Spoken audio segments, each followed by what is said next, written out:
of its valuable woods.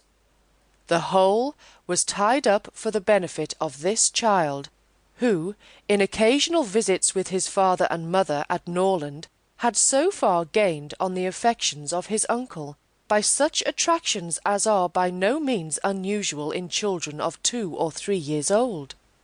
An imperfect articulation, an earnest desire of having his own way, many cunning tricks, and a great deal of noise, as to outweigh all the value of all the attention which, for years, he had received from his niece and her daughters. He meant not to be unkind, however, and, as a mark of his affection for the 3 girls, he left them £1,000 apiece. Mr. Dashwood's disappointment was, at first, severe, but his temper was cheerful and sanguine, and he might reasonably hope to live many years, and by living economically, lay by a considerable sum from the produce of an estate already large, and capable of almost immediate improvement. But the fortune, which had been so tardy in coming, was his only one 12-month. He survived his uncle no longer, and £10,000, including the late legacies, was all that remained for his widow and his daughters. His son was sent for as soon as his danger was known, and to him Mr. Dashwood recommended with all the strength and urgency which illness could command the interest of his mother-in-law and sisters.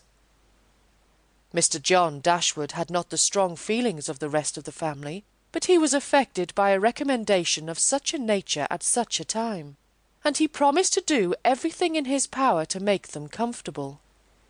His father was rendered easy by such an assurance, and Mr. John Dashwood had then leisure to consider how much there might prudently be in his power to do for them. He was not an ill-disposed young man, unless to be rather cold-hearted and rather selfish is to be ill-disposed, but he was, in general, well respected, for he conducted himself with propriety in the discharge of his ordinary duties. Had he married a more amiable woman, he might have been made still more respectable than he was. He might even have been made more amiable himself, for he was very young when he married, and very fond of his wife. But Mrs. John Dashwood was a strong caricature of himself, more narrow-minded and selfish. When he gave his promise to his father, he meditated within himself to increase the fortunes of his sisters by the present of £1,000 apiece. He then really thought himself equal to it. The prospect of 4,000 a year, in addition to his present income, besides the remaining half of his own mother's fortune, warmed his heart, and made him feel capable of generosity. Yes, he would give them £3,000. It would be liberal and handsome. It would be enough to make them completely easy. £3,000. He could spare so considerable a sum with little inconvenience. He thought of it all day long, and for many days successively, and he did not repent. No sooner was his father's funeral over than Mrs. John Dashwood, without sending any notice of her intention to her mother-in-law, arrived with her child and their attendants. No one could dispute her right to come. The house was her husband's, from the moment of his father's decease.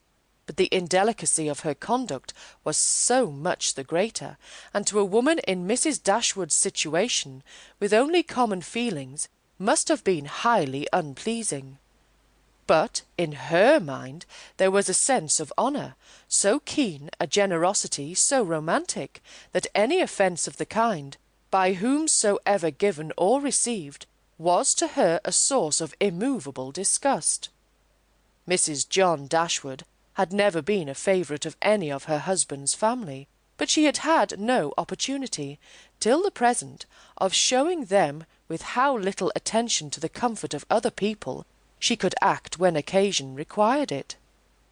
So acutely did Mrs. Dashwood feel this ungracious behaviour, and so earnestly did she despise her daughter-in-law for it, that, on the arrival of the latter, she would have quitted the house for ever,